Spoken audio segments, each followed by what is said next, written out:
because the rhyme and reason of government has already been decided by secret societies and fraternal orders that you don't know anything about. In our discussion of the Illuminati, we want to also, when talking about the dollar bill and the symbol on the back of the dollar bill, let me read to you from the congressional report published by the Congress of the United States, a congressional report, which we will be happy to provide you with if you'd like a copy.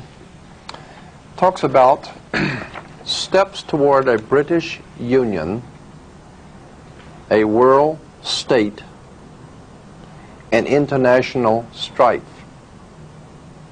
International strife is very much concerned with a world state and British Union.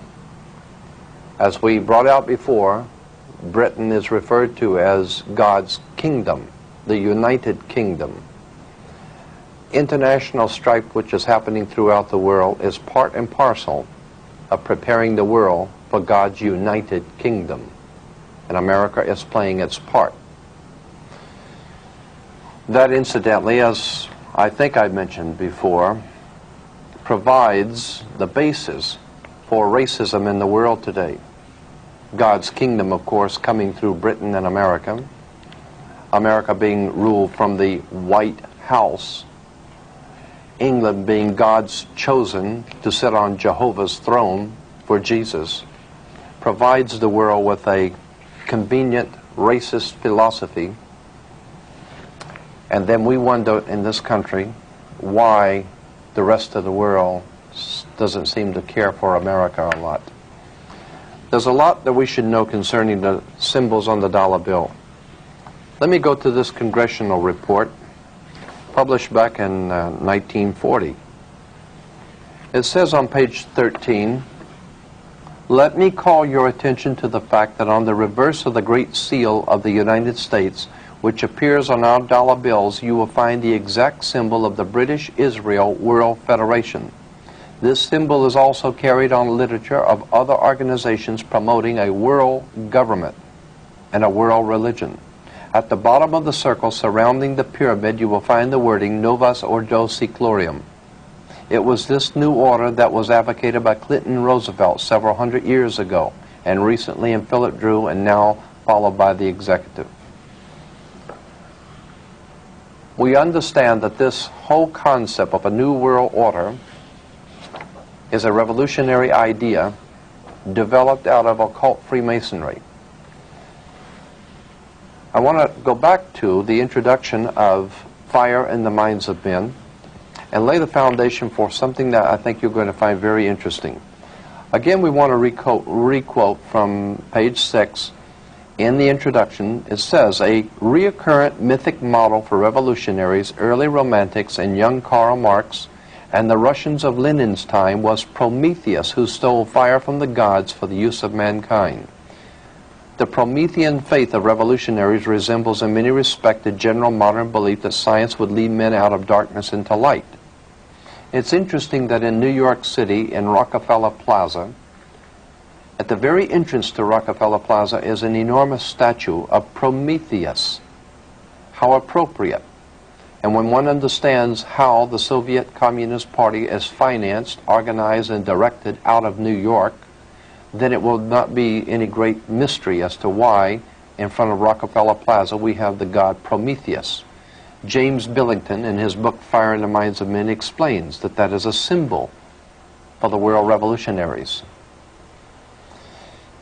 But it goes on to say in the introduction, but there was also a more pointed and millennial assumption that there was a millennium coming, a new world order, a millennium, a 1,000-year reign, so to speak.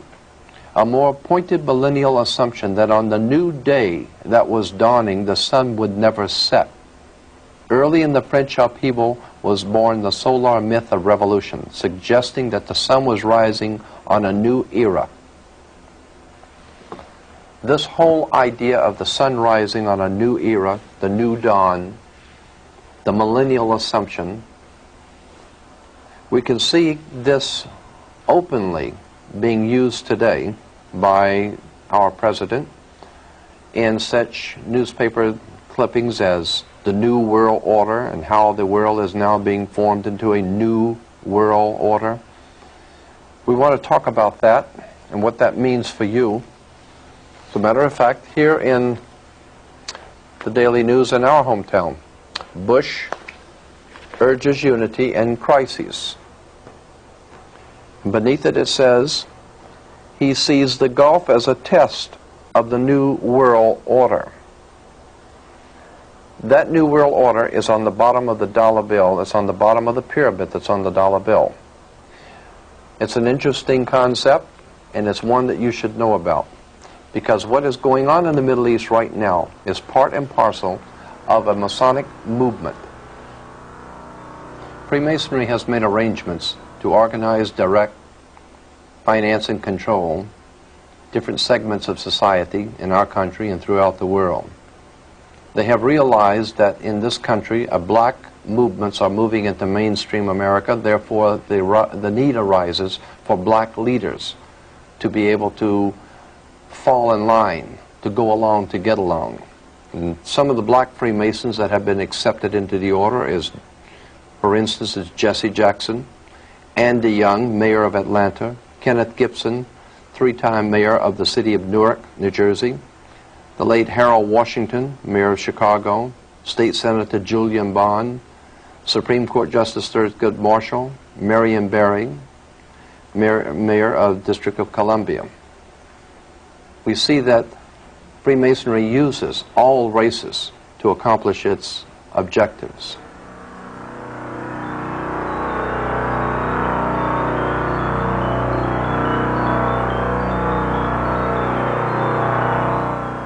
In Freemasonry in Europe, the groups were called circles, and you had your circle of friends. There were 5 circles of friends, America being one of them. Italy, France, Germany, England, and America. The 5 circles of friends. They were called in the European Freemasonry the Olympiads, so that today the Olympiad organization symbol is 5 circles, the 5 Masonic circles of friends. Of course, the Audi has only 4 circles because America's not included in that project. The circles were, of course, the circle of friends in the Masonic League.